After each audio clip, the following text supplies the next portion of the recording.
coming out. We've ordered up perfect weather. It's going to give us that taste of spring.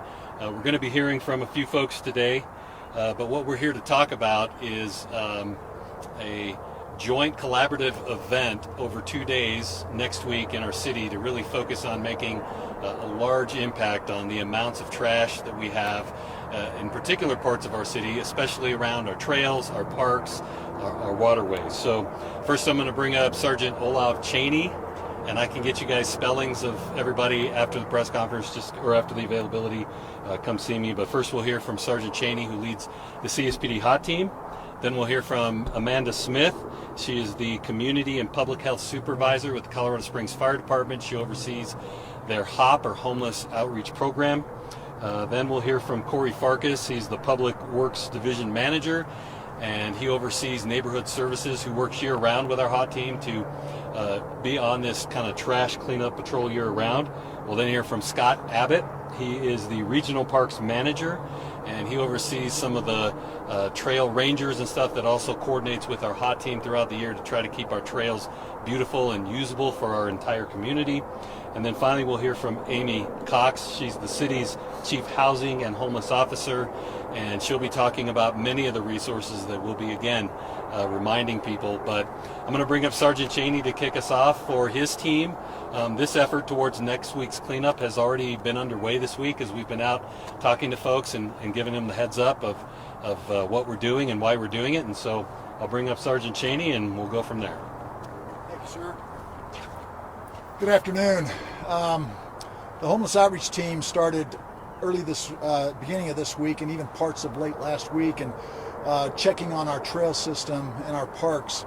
And the reason why we're doing that is we've received multiple, just complaints after complaints after complaints of trash, of a lot of the blight, of people defecating, urinating as people are riding and walking the trails, including families. And I can tell you, I can go over story over story over story. And so what's important is, one, we go out through there and we get that area cleaned up. But before doing so, we also want to make sure that we are talking to the individuals. We're letting them know we're coming. We want to be able to help them. We want to be able to give them the resources. We do have Homeward Pikes Peak, and I know Amy's going to be talking about a lot of the resources. Homeward Pikes Peak and Serenity Recovery, they ride with us during the week. Yesterday, it's like I said, we started already from the south end of the Greenway Trail. We're working our way all the way north to get this cleanup accomplished and done. Again, our goal is to reach these folks, get them the help they need if they're willing.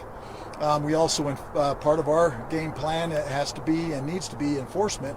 And a lot of the people that we deal with regularly are the ones that sadly don't want help typically. Now, every now and then they'll say, yeah, we'll get the help. And yesterday is a prime example, and I think that's a great thing. But again, the focus for us is enforcement, getting people the help they want, take them to where they want to go. As an example, yesterday we actually had Homeward Pikes Peak talk to 14 individuals, reference a housing survey and list, or any other things that they might need, some of the needs that they're looking for. We also were able to get one person interested in going to Serenity Recovery for substance use issues, and that's always the biggest win that we can come up with. But we need to get these trails cleaned. We also got to look out for the community members.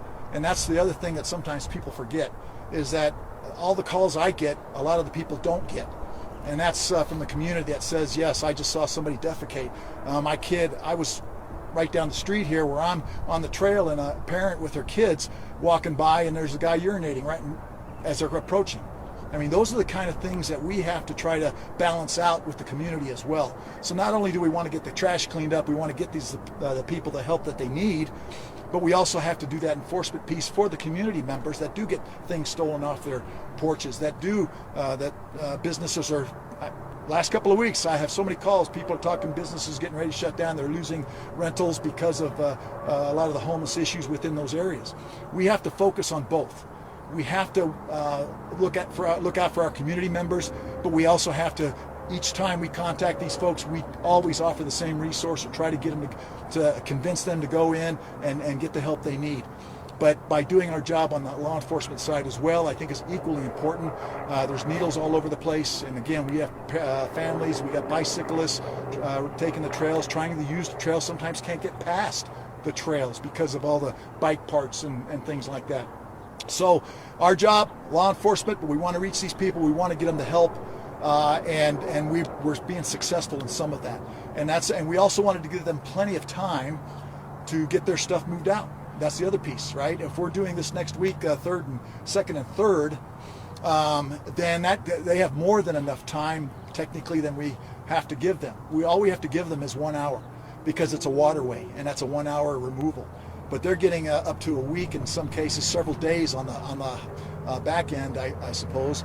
And a lot of the people we've contacted to date so far, they've been real receptive. They understand.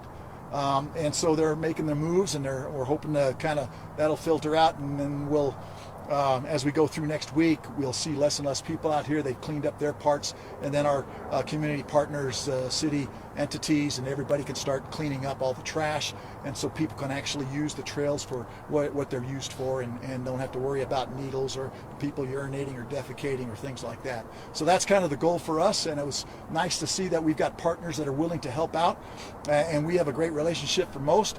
But again, a lot of times people don't see the side that we see from the community, so we have to do a balancing act in both areas there. So I'll leave it at that.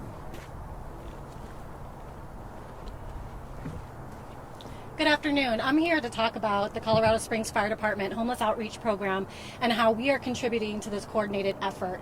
Our program actually exists to provide intensive navigation and resources for people that are experiencing homelessness that are out on the trails. So as far as the coordinated effort, our teams already do outreach 3 days a week to connect with individuals, to get them connected to housing, shelter, help them get IDs or whatever they might need in order to kind of exit homelessness.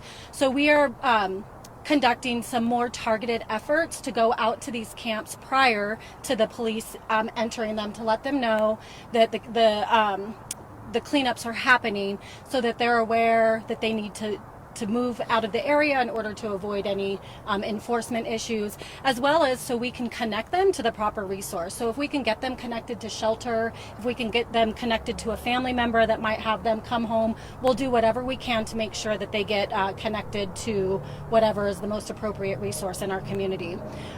We work very collaborative with the police department, with the city, and with other organizations that focus on enforcement, and we meet monthly to ensure that we know what the other is doing, so that we can collaboratively work together to ensure that all needs are being met. We always are attempting to balance the enforcement with the resource navigation side, and so our goal is always to help individuals exit homelessness and provide whatever resources are available in our community. Thank you.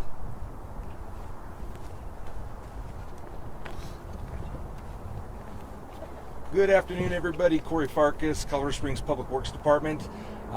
In this kind of an effort, we are a support group. We coordinate year-round with PD on cleanups such as this. We've got the Quality of Life team, that this is really a status quo cleanup for them. We also have the Keep It Clean team and the Works EOS team that do similar work out in the right-of-way. On a coordinated effort like this, we're actually going to be combining all of our teams to put the biggest resource that we can out into these areas so that we can get as much cleaned up as we can.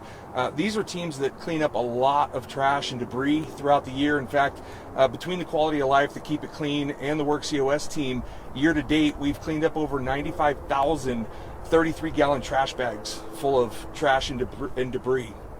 So it's a lot of work out there, but we've got the resources, both human and equipment, to be able to do it and do it efficiently. So we coordinate again with PD, Sergeant Cheney and his team, so that after they go through and do their part, we come in and we do the mitigation work and get all of that trash and debris cleaned up. Thanks.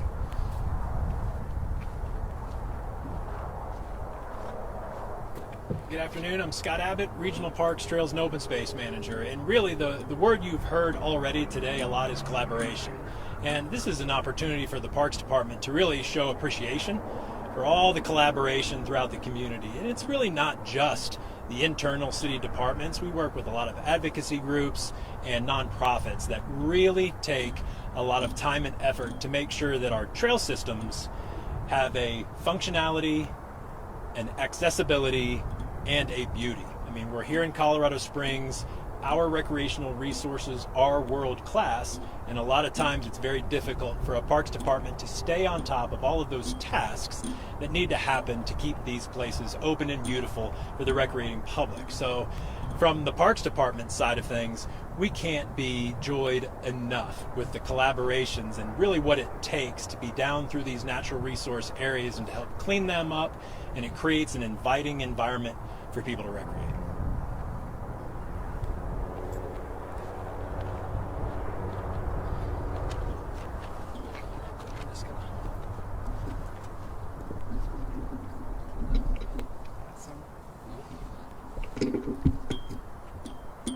Is it ding? Is it a It's ding? dinging, yes.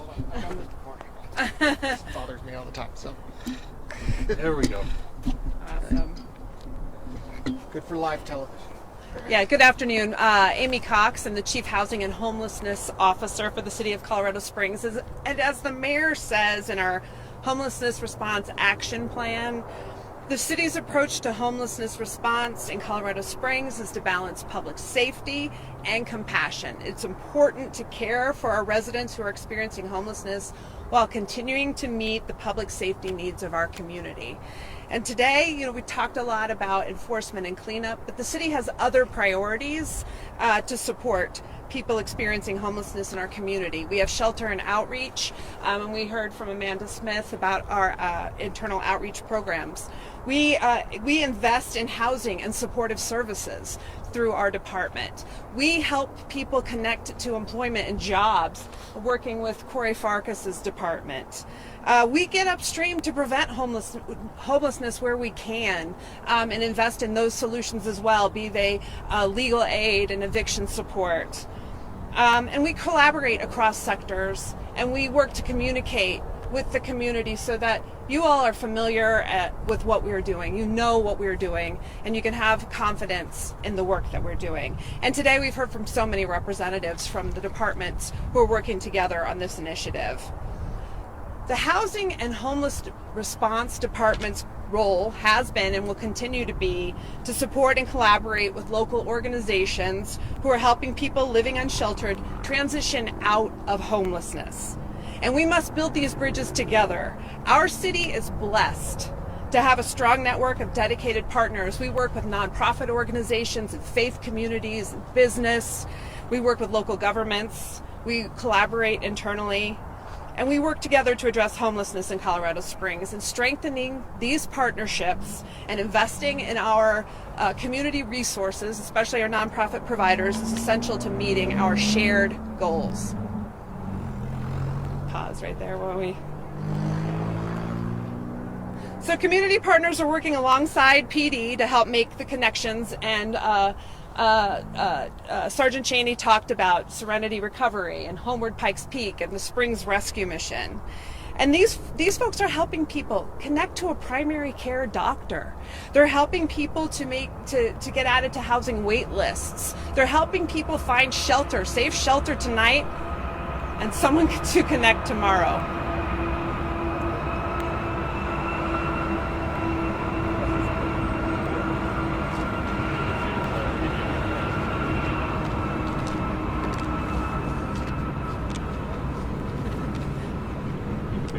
Can we pick it up?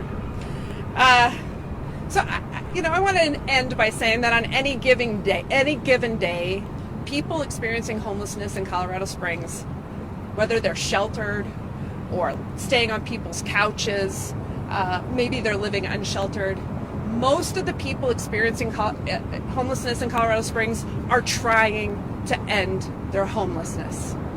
I think that's important for us all to understand in that compassionate response. And we are working to deliver care and help these folks effectively navigate out of their crises so they do not become entrenched in homelessness in our community.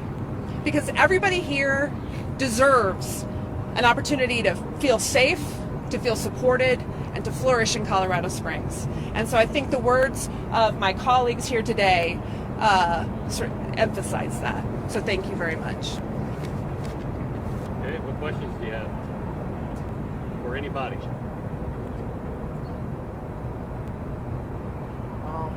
I heard heard it was parks around the city. Which parks will these cleanups happen besides?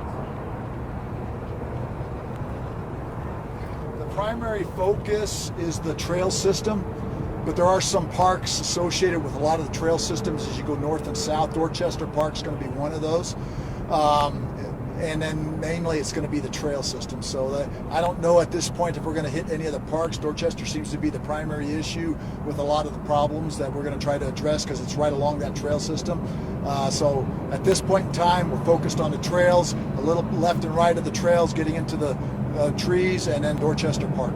And which trails specifically will you be focused on? There'll be two trails that we're looking at: Greenway Trail north to south, south to north, and then the Midland Trail from 14th Street, or I should say 8th Street, to around 31st Street. So those are the two that right now we're providing focus for next week.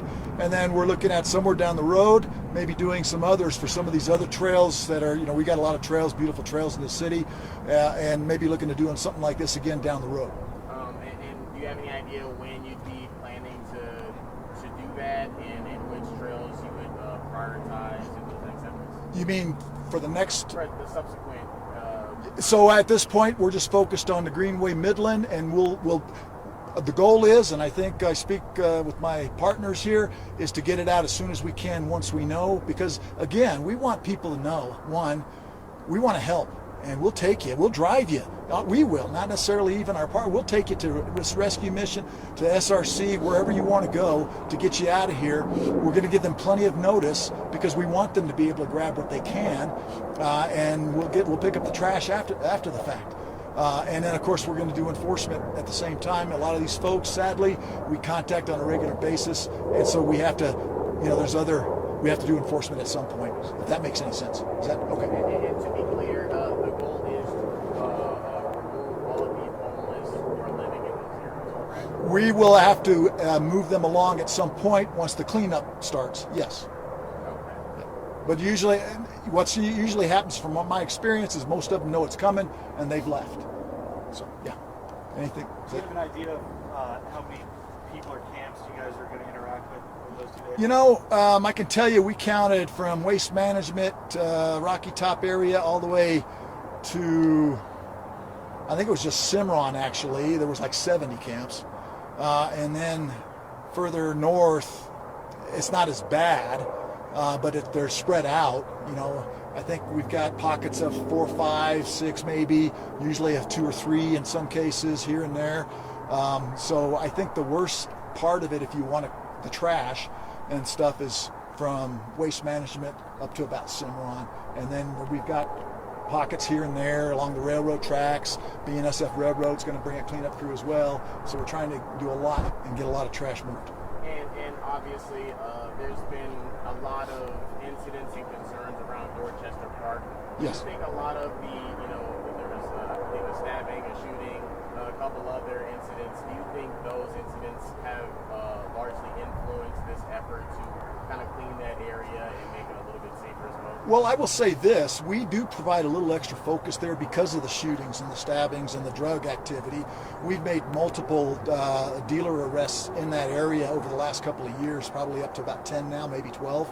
And so when there's a large concentration of camps, what we're learning and what we're finding out is that a lot of times, not maybe all the time, but a lot of times it has to do because somebody's dealing drugs within that area. And that's what we usually come up with. I mean, we've come across 1,800 fentanyl pills, meth. Those are the two big ones, is fentanyl and meth.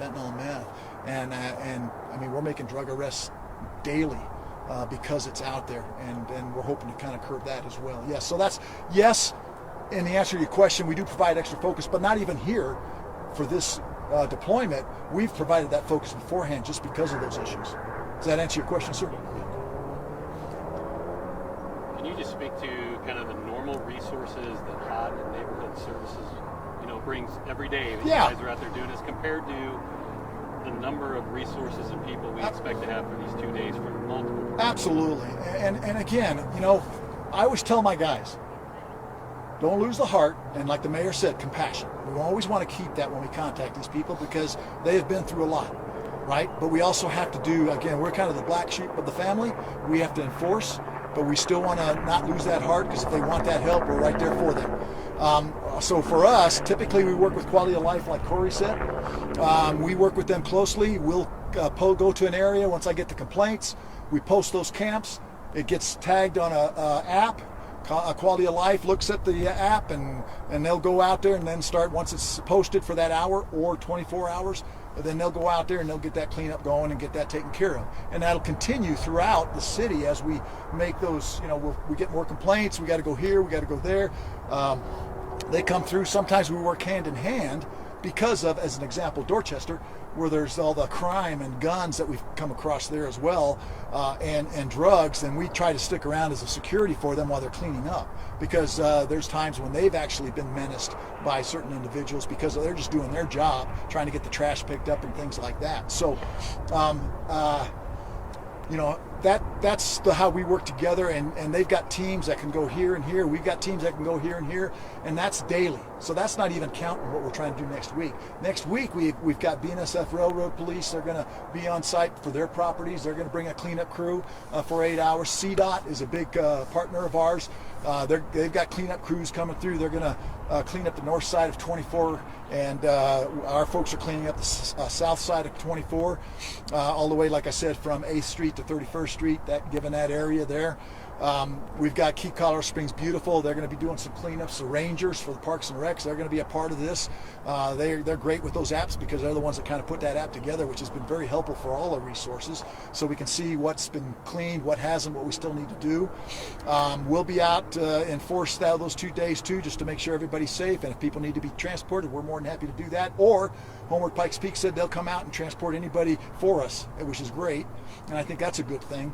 And Serenity Recovery, same thing. They've got people that they're ready to stand by, and I know SRM's ready to stand by because our resource partners over here, City, I know Hop and Amy, they've already, and her folks have been in touch with SRM and all our other resource partners. So there's a lot going into here to try to make this work for everybody. And again, I've just got to reemphasize the piece of, not only do we have all these entities coming in with Corey and all his folks, and a lot of the different city entities that are going to provide people and trucks and skids to try to get this whole thing done within the 2 days, and the trash cleaned up within 2 days, and then it might be a little bit after effect mop up stuff afterwards as well. But I think it's good for the city. I think it's good for the people we contact. Maybe that'll kind of push them a little bit to say it's time, and which we've seen a couple yesterday. We're hoping, keeping our fingers crossed. And again, with our resource partners, they're so good at, Hop is so good at it. Homeward Pikes Peak, again, they ride with us. SRC, Crystal with Amy and their folks do great work on because we got to come from both sides. But again, collaborative was the word that was used. Well, that's the difference between this city, in my opinion, and other cities, is that we do understand, or at least we try to understand what each part is that we have, so we can be on the same page. They don't always agree with how we do things. We may not always agree how they do things, but we know we all both want the same thing, and that's kind of what it comes down to. Is that okay? Any other questions? I had a quick one. Yeah. Okay, Corey. Yep. When you talk about the Keep It Clean team picking up, did you say 95,000 bags? Yeah, between all three of our teams, WorkCOS, Keep It Clean, and the Quality of Life team, so far year to date, it's over 95,000 33-gallon trash bags that they've been able to fill up with, and that's everything from trash to woody debris, grass clippings if we need to mow in areas. Our sweeper team is another part of this effort when they're out there on the roadways, so broom dump. So yeah, over 95,000 year to date. That was my question, is over what time? Yeah, that's year to date. When you take a look at, we've got some statistics. We've got a really good story map online. If you go to the city's website, we've got a Keep It Clean story map that takes in the Keep It Clean team. It's got numbers from the Quality of Life team, our drainage team, all of these teams that are working together to clean up our rights of way, trails and open space, parks is on that map, and our waterways. It's got statistics for all of them, and all you have to do is scroll through and it'll tell a story of all the cleanup efforts that the city has been going through. Last year, the Keep It Clean team alone picked up enough trash to fill 9 Olympic swimming pools. So we try to quantify it so that folks can, because when I start talking in tons or cubic yards of material, it's kind of hard to understand. So yeah, 9 Olympic swimming pools last year alone. That's just from Keep It Clean. That's all I think. Yep. Okay, finally in closing, I just want to remind you, if you'll go back to the release, everything that everybody talked about here is happening year-round here in Colorado Springs. The HOT team, neighborhood services are constantly going through, contacting people, offering resources. The only thing new about what's happening next week is it really is a collaborative effort, right? So the railroad company's coming in at the same time. CDOT's going to be here at the same time. CDOT comes down and takes care of their properties, but not always in a coordinated fashion with us. So again, we're not looking at anything new here other than we're bringing everyone together, and we've been out for a week now, letting the folks in the community know, hey, this is going to be happening, and we want you to make plans and think about getting resources. So if you have anything else, any other questions, shoot me an email, give me a call.